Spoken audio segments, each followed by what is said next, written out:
Good evening, everybody. Welcome back to this Friday evening live or Friday early morning at Kate's End.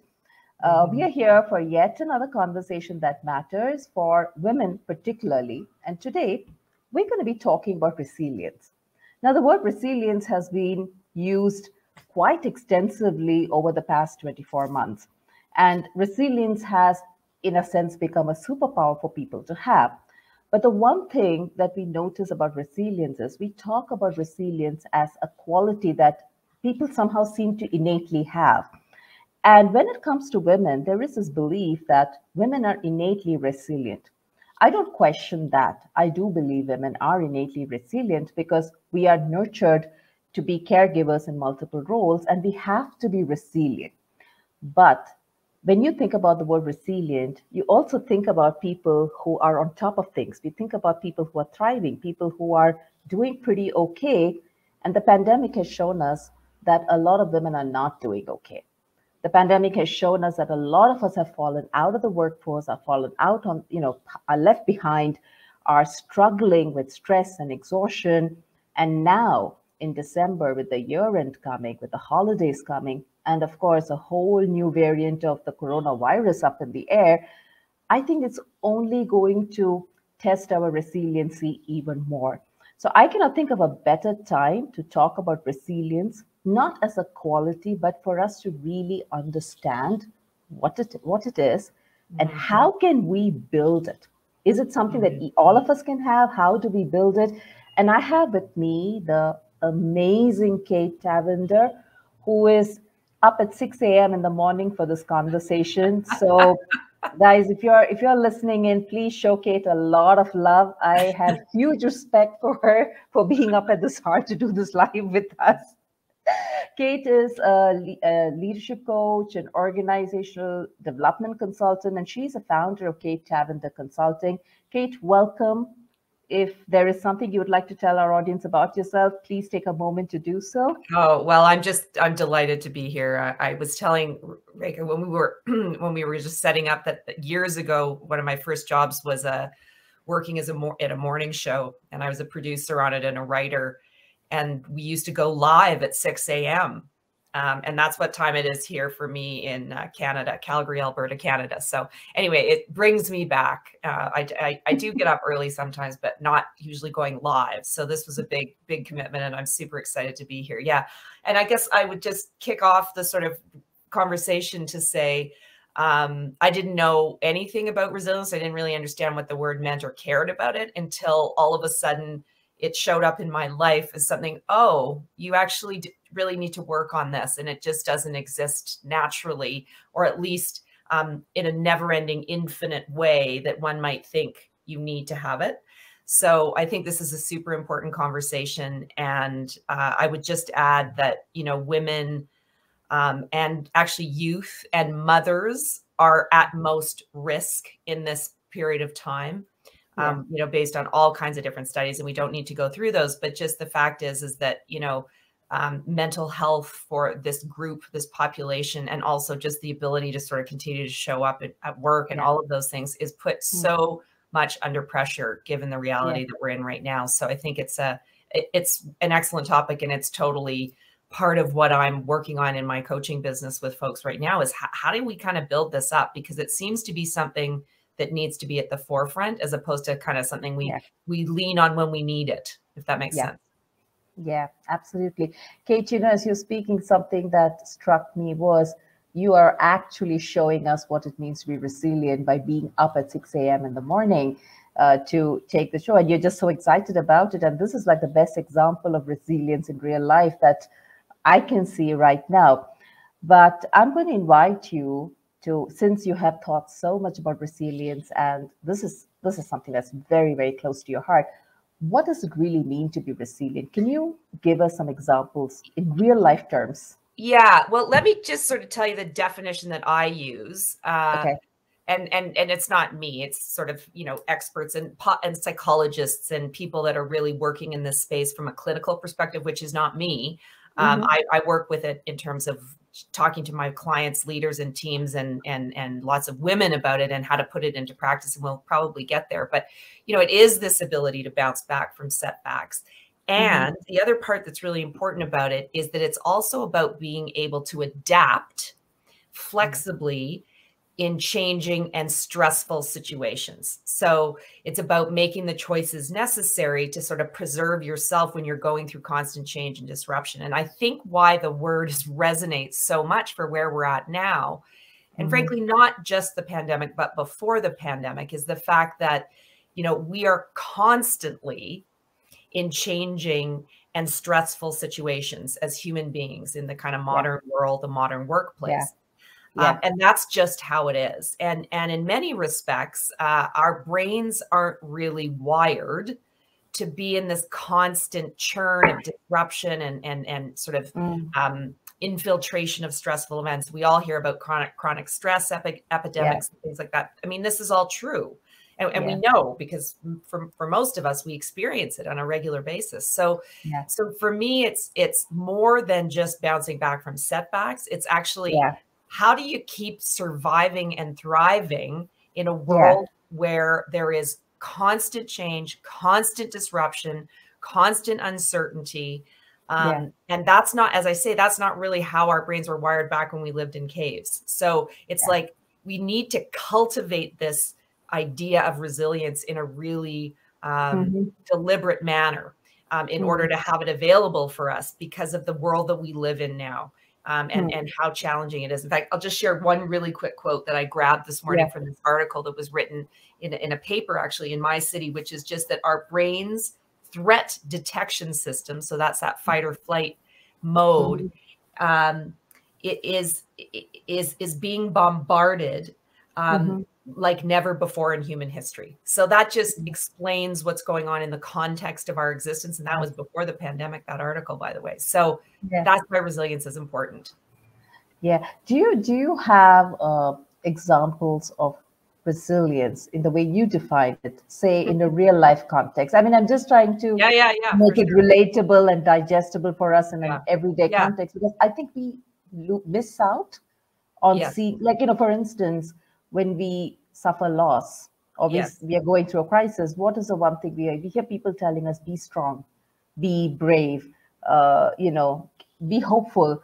We don't really hear the word resilience in that context, but we talk about resilience once situations are past, someone's come through it, and then we're like, oh, this person is resilient. So if you could give, you know, a life experience to demonstrate resilience, that would be really great. Sure. Well, maybe it helps if I share a little bit of a personal story and kind of how I came into contact with this whole idea.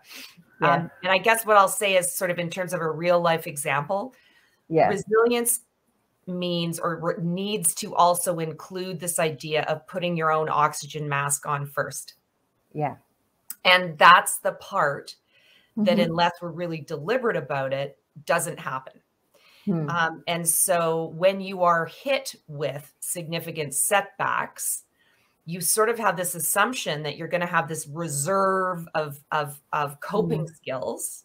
But if you haven't been cultivating this practice of resilience and cultivating this energy that's, you know, that you can have in reserve when you really need it, you know, you kind of, you don't have it. And that's what happened to me. And so, you know, I guess what happened for me was, and in fact, the particular story is I was sitting in my doctor's office in 2017. So several years ago. And it might even have been 2016, actually. Sorry, I'm remembering how far back this goes. But in any case, I was a senior leader at a large corporate organization. And, you know, it was a very stressful job. But on top of that, my family had been hit by a family crisis. And my children, you know, and I'm a mom, obviously, as I say, my children, so you kind of can assume that we're having some very significant difficulties with one of my children in particular. And so we were in crisis, and I kept pushing through because that's kind of what I was taught and how I know how to exist. I don't really know. I mean, this idea of self-care and, you know, sure, I go to the gym or I do my yoga class. That's about it.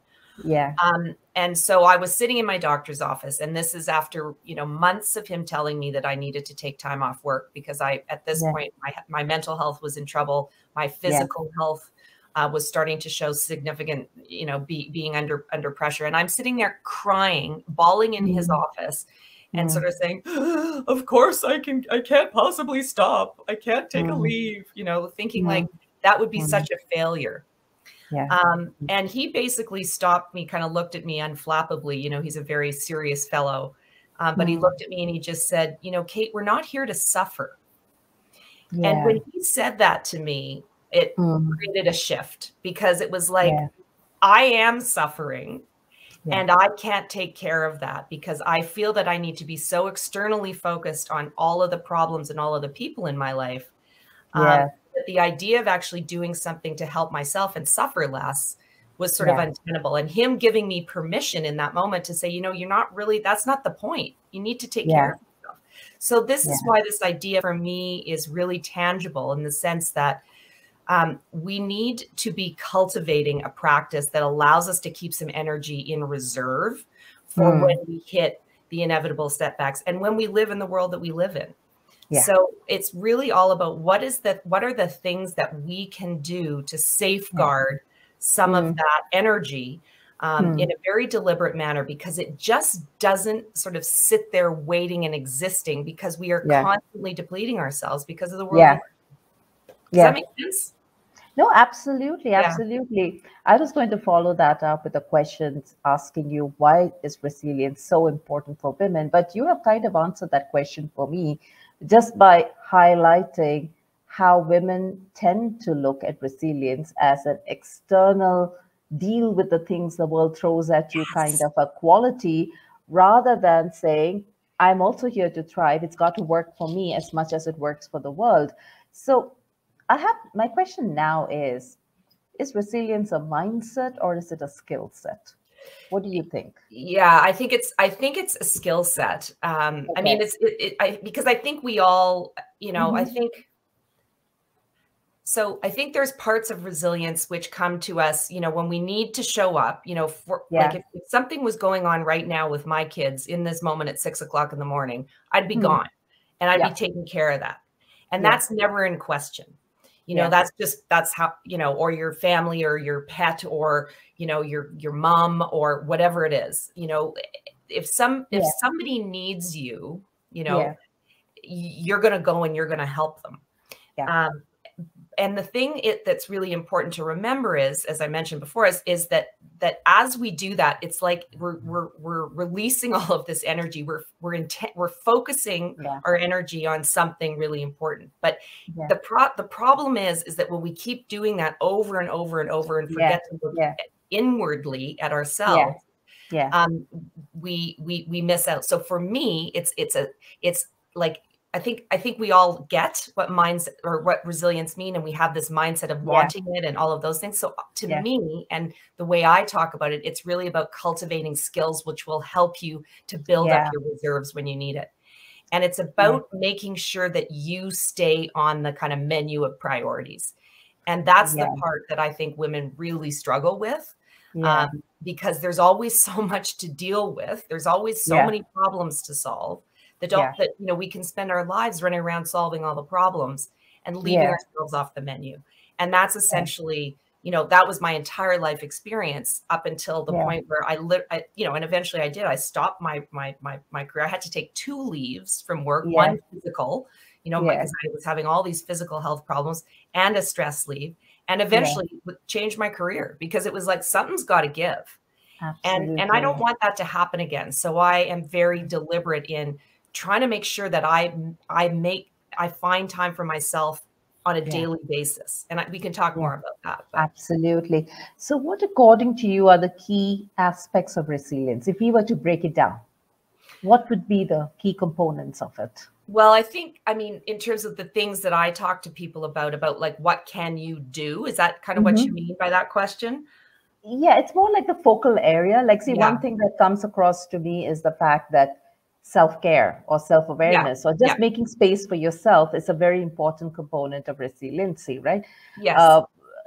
stuff like that. Like, yeah. So there's there's a number of things that I think are really important to help us sort of stay in that space. The first thing is I say something, I don't know if everybody knows what a rodeo is in India, but you probably do. Yes. Yeah. Everybody. We've heard of it. We've heard of it. Well, we have an expression that is, it's not your first rodeo, which means, which basically is sort of a colloquialism to say, like, we've been there, we've done this before, we can do it again. So recognizing and remembering our own inner fortitude is one of the elements of resilience. So just actually literally acknowledging we've been through really tough stuff in the past. We can continue to show up as we hit setbacks, and sort of deliberately harnessing this sense of perseverance. Like, we have this incredible skill set, and usually as we're later, midlife or wherever we are in our lives, we can recall an experience that we've gone through in the past and kind of conjure that up for ourselves in the present moment when we're going through difficult challenges now. And that can help us to remember we have the skills we need. So that's one of the things. The other thing I talk a lot about is this idea of intentionally investing your attention. And this is kind of about harnessing or keeping in reserve some of that energy. And this is sort of one of the things that I didn't know how to do at all, because I wasn't deliberate about where I put my attention. And so one of the things I talk to people about is sort of asking three questions. One is I'm investing my attention in within my control. So how much of my energy and time am I wasting trying to, so we talked about this at the beginning of the call, wasting, trying to change things over which I have absolutely no ability to control whatsoever. And, the pandemic is such a great example, wanting it to be over, or, wanting things to be different than they actually are. And we're not in charge of that. So kind of having a bit of a logical think about, where am I investing my attention? Is it even something that I have the ability to influence or impact?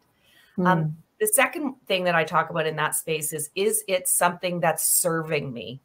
Because so often we spend time and energy focused on things which actually are harmful to us rather than helpful.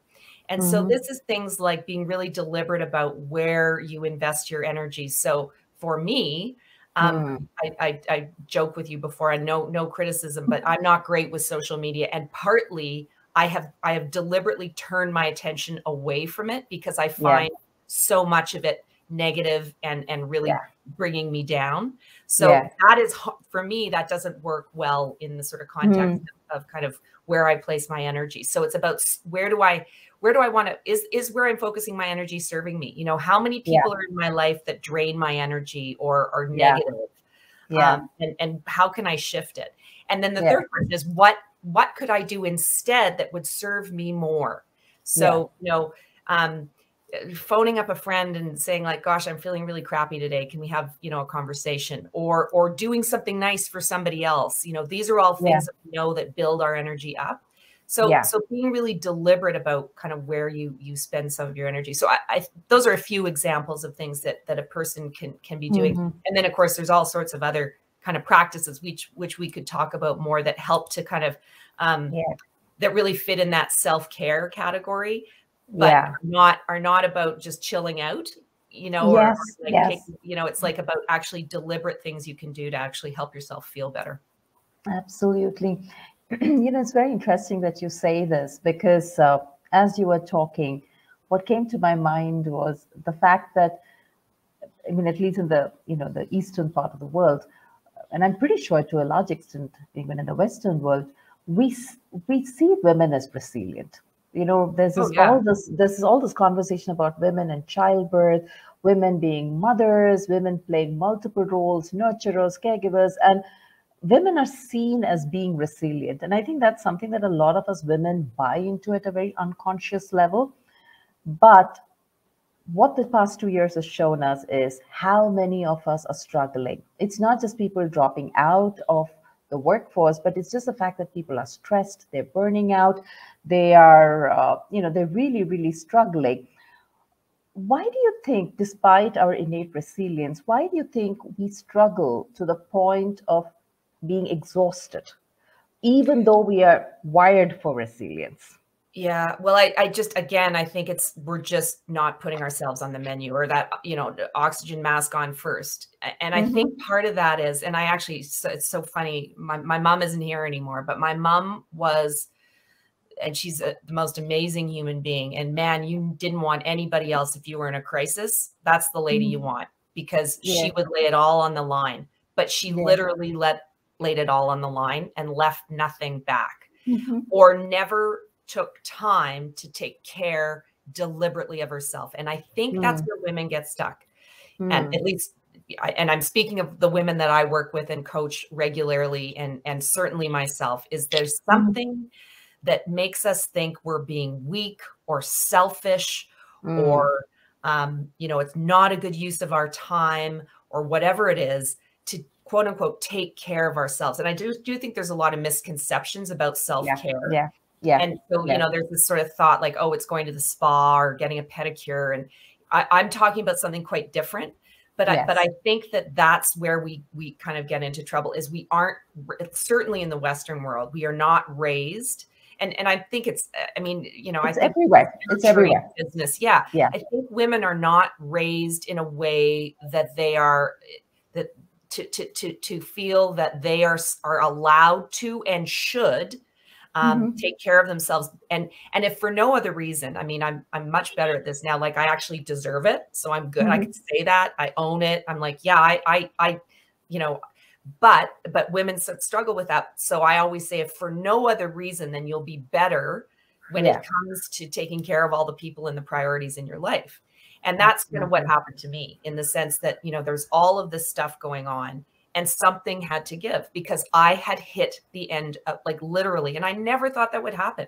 I was always the one who, work the hardest, raise the kids in the best way I possibly can, stay up as late as I need to get the team goals dealt with, take care of the multi-generational family, all of these things. And if you, I think that you focus so much on everybody else that you just don't think about this part of you.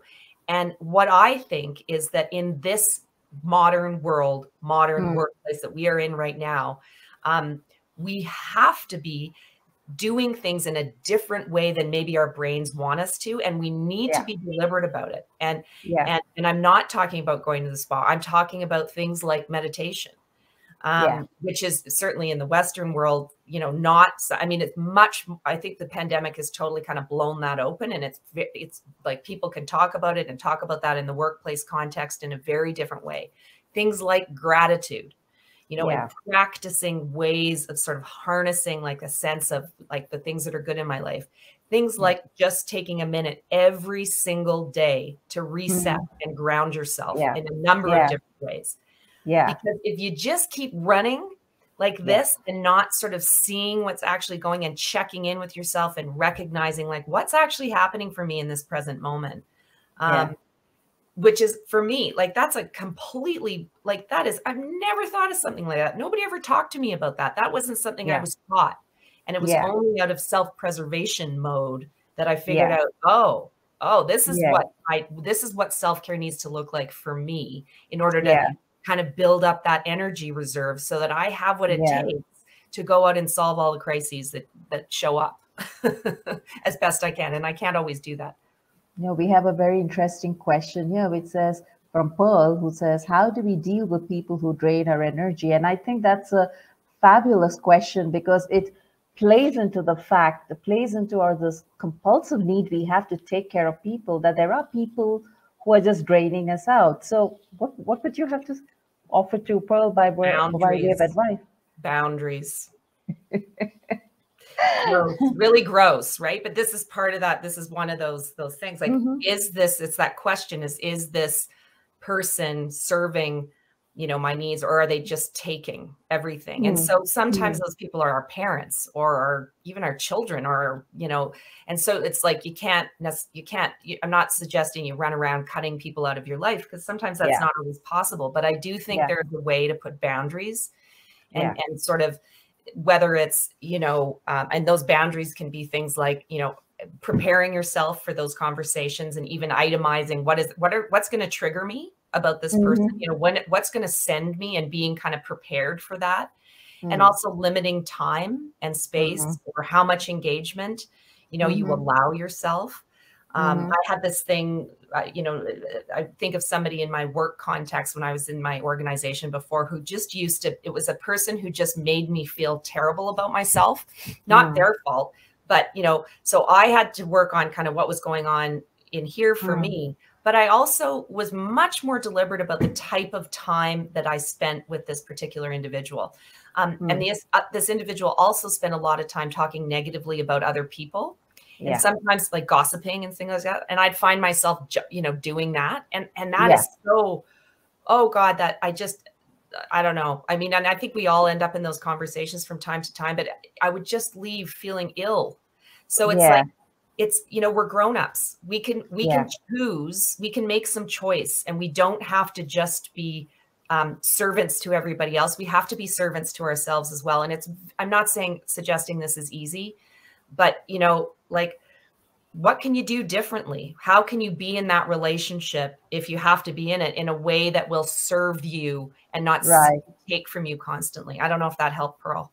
I think what you said, what was interesting about what you said was also assessing is this person contributing back to me, or is this person just taking? Because the word drain by itself suggests someone's taking and Yeah. not really refilling into your cup. And it reminds me of, in the South Americas, the old shamanic cultures, they talked about I, me, or interdependence. And Mm-hmm. they believe in societies that were built on interdependence. And I think that is something that's gone out of whack in our world today, Yeah. this concept of intentional interdependence, Mm-hmm. right? Wow. And I Yeah. think I think that's a very powerful way to also to determine whether XYZ is draining you or not draining you, Yeah. because it really is so much about you being a part of society as much as it is serving you, and you cannot do it unless you're full.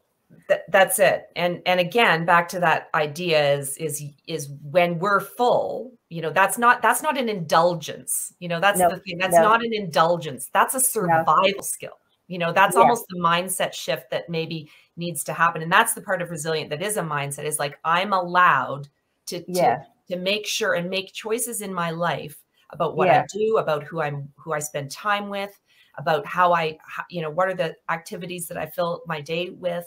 You know, hmm, I'm empowered to make those choices, yeah, because how I choose to orchestrate sort of my day-to-day existence is going to have a yeah, direct bearing on how much yeah, energy and how much ability I have to sort yeah, of go forth and face all these challenges. Because like I said before, if something happens in this moment and one of my hmm, people needs me, like, I'm not putting any oxygen mask on in that moment. I'm not going to sit yeah, there and do a meditation or whatever. yeah, If there's a yeah, crisis, I'm out, yes, you know, and yes, I'm giving it all. Like, I can't stop that. yeah, That's like, you know, yeah. try It's to it's not be it's a mom. it's Right? instinctive. It's very instinctive, and It's that's what we instinctive. do, and that's what we are wired to do. That's what we're wired to do. But so I hopefully, if I've, you know, practicing what I preach, you know, I've got something in reserve in this moment, and I'm getting help. And that's Yeah, another thing that's probably really important to the resiliency yeah, equation, is yeah, to be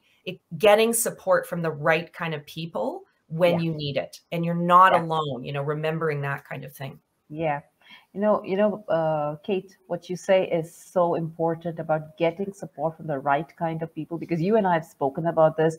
We are very, very, we talk a lot about energies, the energies of giving and receiving. And what you receive, the quality of Mhm. receiving that happens in your life plays such a big role in who you are as a person. Mhm. If it's somebody who is giving you words or ideas or thoughts or energies which is destructive, it is Yes, critical, it is negative, it will take you down. No matter absolutely. if your relationship with that person is great, it still will take you down. Paul says, I like the term serve yourself, and I agree. I think that's a wonderful way for us to look at putting ourselves on the radar when it comes to resilience. So, do you think we've spoken so much about women, we've spoken so much about the challenges we have? despite our resilience, do you think we need to rethink what resilience means? And if we do, what are the gaps you see? Like, for instance, there's clearly a perception about resilience, and there is what resilience is. What are the gaps you see that we should be rethinking?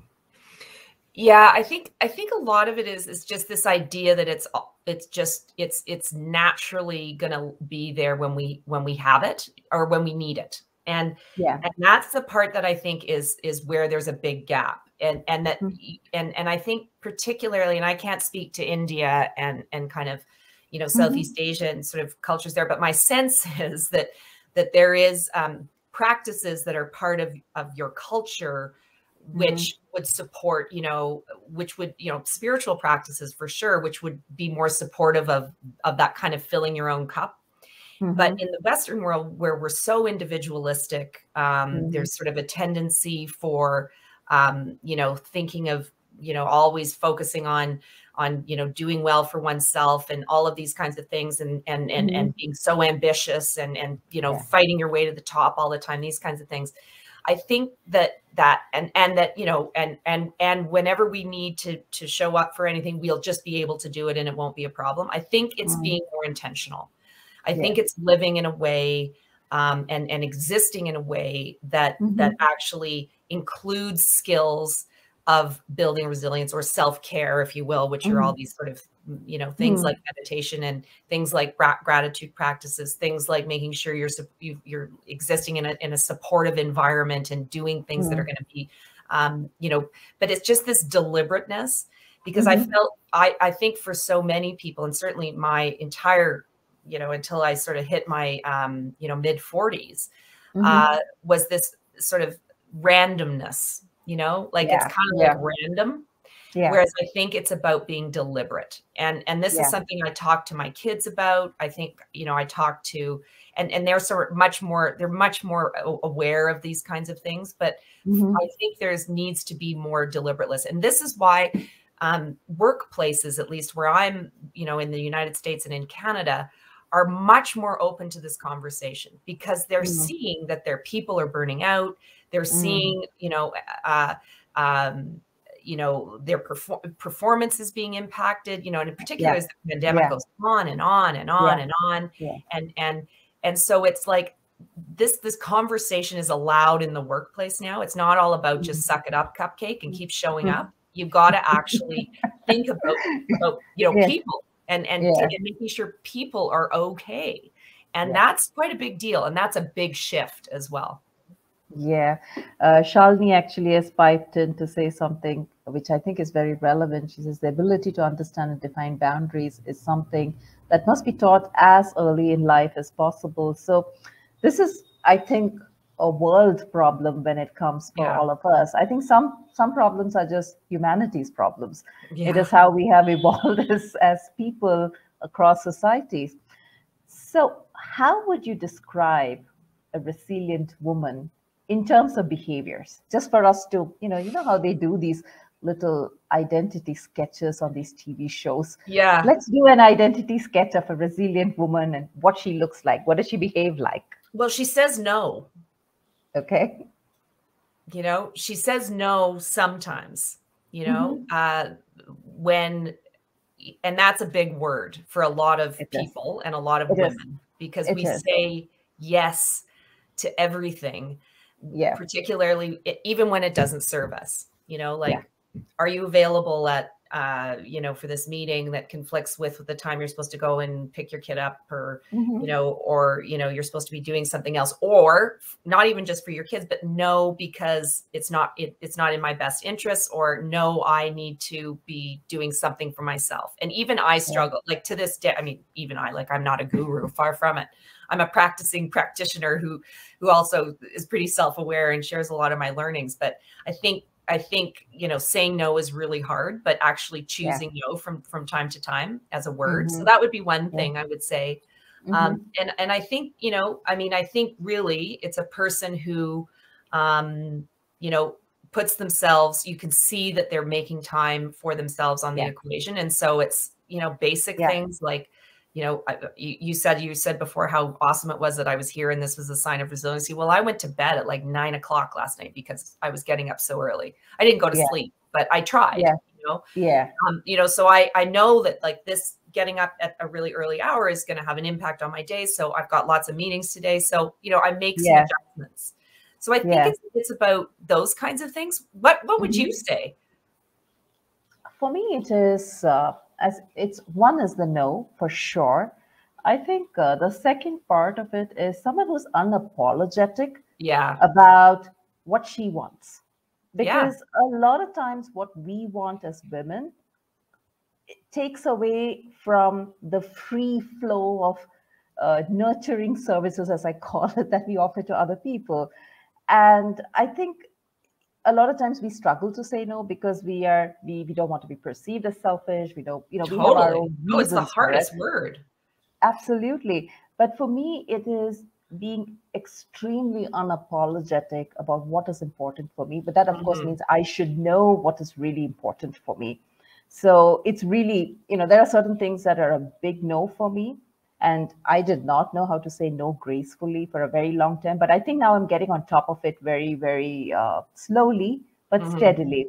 In fact, Shalini is joined in the conversation to say no is received differently by different people and often leaves us guessing. Any tips on that? Sure. First of all, no is a full sentence. I love that. We always think you have to explain it. And let me just say this. I know there's lots of contexts, like certainly in business, we have to be careful. We're not running around like rejecting everything. I mean, there's a way, right? I mean, sometimes it's no, but you actually say yes. And how about we do it this way? Or, yes, like affirmative, like that's a great idea. And, redirect, right? Like that's sort of, kind of a coaching idea around sort of how to say no in a different way. Right. But there are times when it's a firm no. And I think saying it with a smile and like, thank you so much, but no. And I think that it's as you say, unapologetic is a wonderful word because sometimes it is standing in your power and standing in that place of like, I am allowed to make choice that serves me. Yeah. And I don't need to provide a great long, because what we do often is we say no, and then I'm sorry in the same sentence. And that's why I say no can just be on its own. Because if our tendency is to say no, and I'm so sorry because oh my God, I'm actually going to go and take some time for myself, then we're not standing in our own power. Then we are apologizing as opposed to being unapologetic about those choices. And it's really hard, and it's a negotiation with ourselves. But, just remembering that it can just be as it is. And also we don't actually have to, this is probably also another resilience piece, is that we don't need to be in charge. We don't need to necessarily take on what other people think of us. Yeah. That's not in our control, actually. Yes. So we need to love ourselves and stand in our own power first, and love ourselves and value ourselves before we worry about what everybody else thinks about us. And frankly, we have no control of what their internal workings are and all of that stuff anyway. Absolutely. So, and interestingly, when we say no, and this is one of the things, probably we all have examples of resilient women in our lives, and I'm going back to our definition, is actually when I think of people I really admire are the people that are firm in their own power and firm in their own, what is right for me. So we actually respect them more. So it's worth taking a quote unquote risk to stand in our own power and say no when we need to, and risk the other person thinking whatever they think of us, when in fact, chances are they might be like, wow, that woman is powerful, or wow, that woman really knows who she is, or that woman really, has clarity about what the direction of her life is. It's hard. There's no question, because we're always doubting ourselves. We're always wanting to be everything for everybody, but we can't be everything for everybody. We have to be something for ourselves. Kate, there's a lesson that I've learned in the recent past, and I was just talking to our colleague Jordan about it, and I was telling him that I think we all have a little bit of a codependency in the way we relate to the world. And the real struggle with no is it's inside of us. It's not as much outside, it's really inside of us. Yeah. And something that I learned, when I was observing myself was every time I had to say no, I would get very stressed because Oh, yeah. I would overthink it in the beginning Oh, before yeah. I actually got to the point of saying no. Then I would say no, and then I would overthink their response, saying, what does that person mean? Oh, this person didn't respond to me. This person didn't smile at me. And then I would overanalyze it. What helped me was to sit down and really look at myself and say, why does this matter so much to you? What does this no a ticket to for you? And the no usually is not you shutting someone out. It is you actually giving yourself permission to do something for yourself. Maybe it's resting. Maybe it's resetting. Maybe it's just writing. Maybe it's spending time with someone you love. Maybe it's your me time, whatever it is. But you have to believe you're worthy of that. And you have to trust that if this other person is genuinely a friend or a well-wisher, as we go back to this concept of interdependent relationship, if this person values you, they're going to take it in this. They may not be happy, but they will figure it out. And being that's unhappy, their journey. That's their journey. Yeah, this being unhappy is a part of breaking that pattern and changing it. Yes, exactly. A pattern will never change without some angst on some sides, and the two people have to show up and do their work.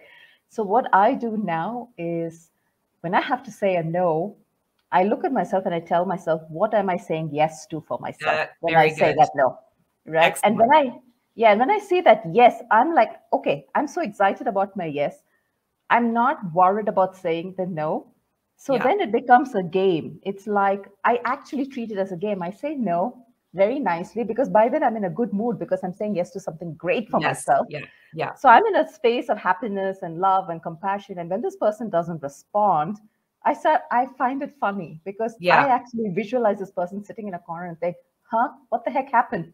She used to always say yes. Now she's saying no. What's going on? I need to go back and reconfigure this.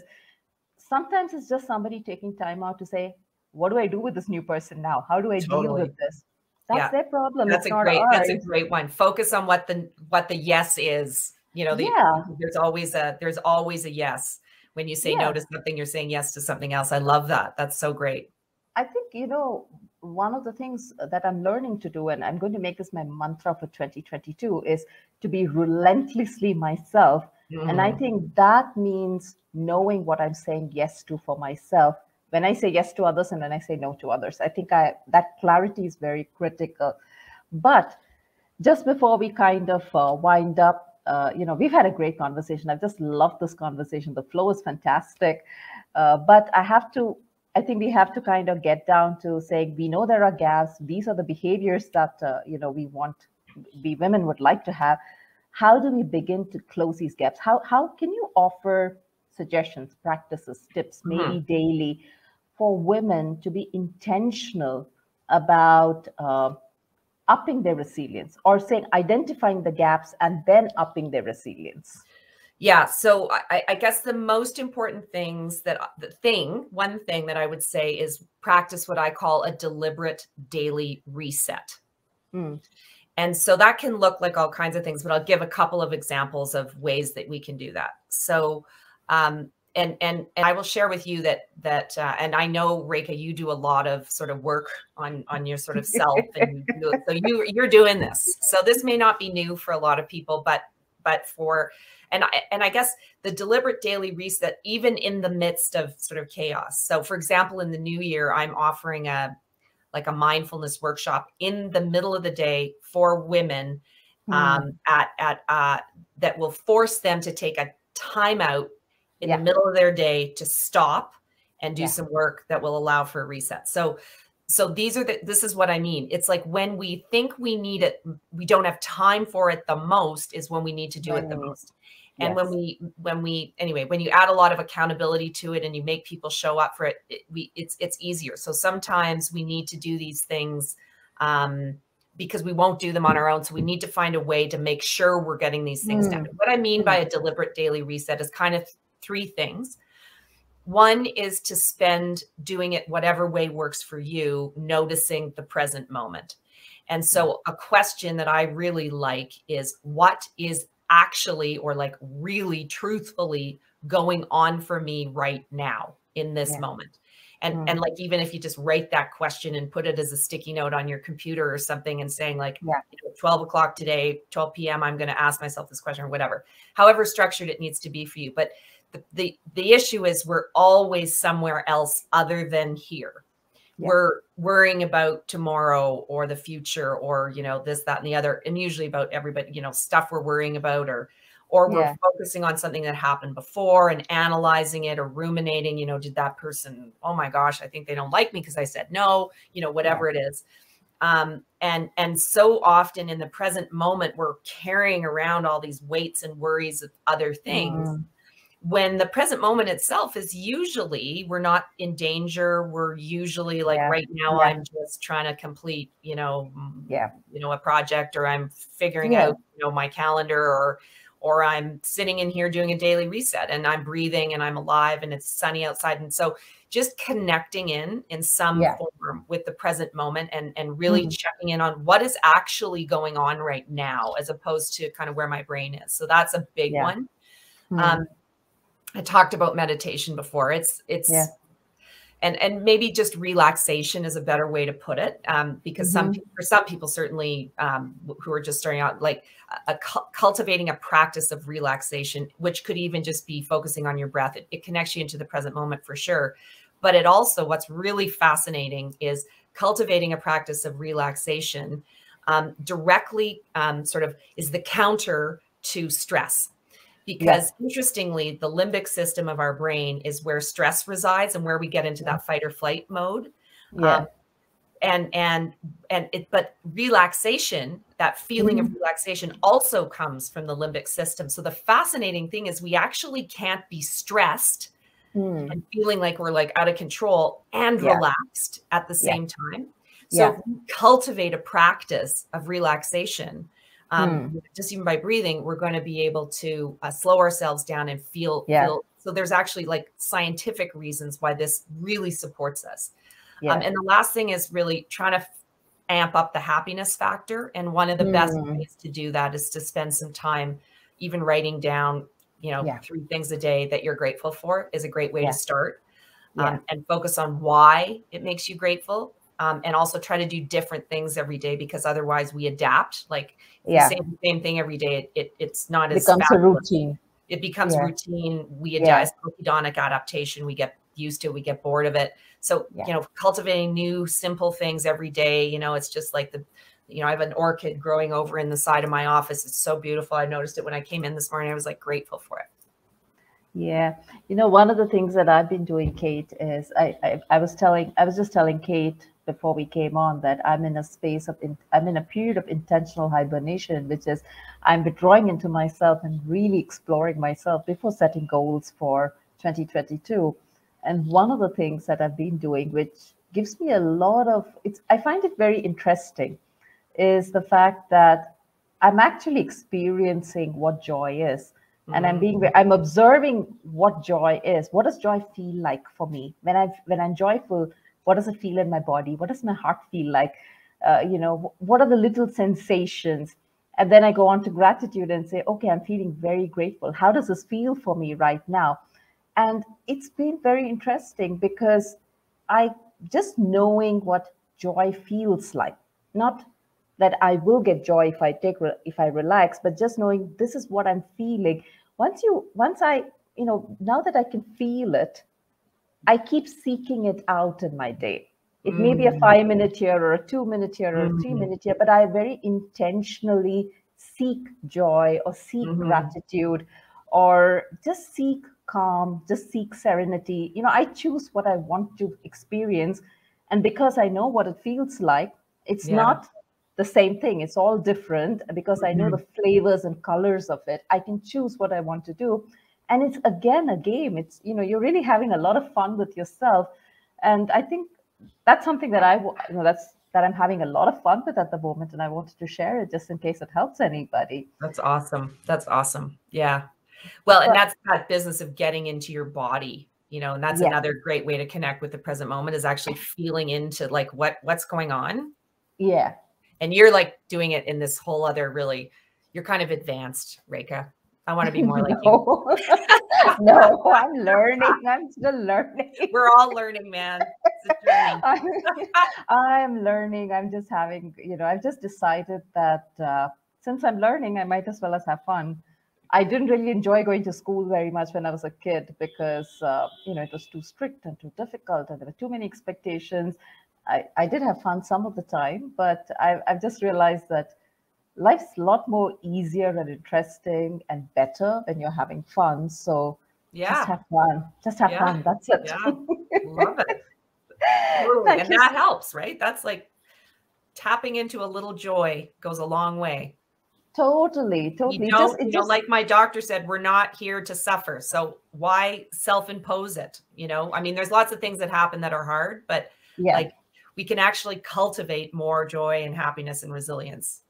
Absolutely. I think joy is such an integral component of resilience. I think if you're joyful and you want more of it, and the more you want of it, the more, and it doesn't matter, like joy, like resilience, is not related to anything that's going on around you. It's all inside of you.